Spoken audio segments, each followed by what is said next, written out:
迄个查某敢真正是你的初恋情人？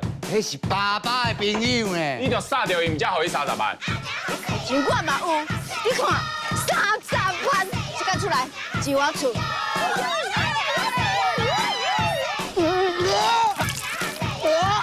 我没有罪。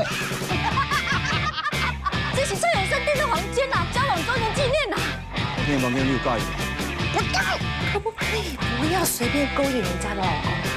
你想哭可以哭，玉轩从来不会哭。在我面前你不用逞强。我没有逞强，玉轩从小泪腺有问题，哭不出来。洪轩，你有什么这么欠揍？现在赶快打电话叫警察贝贝来救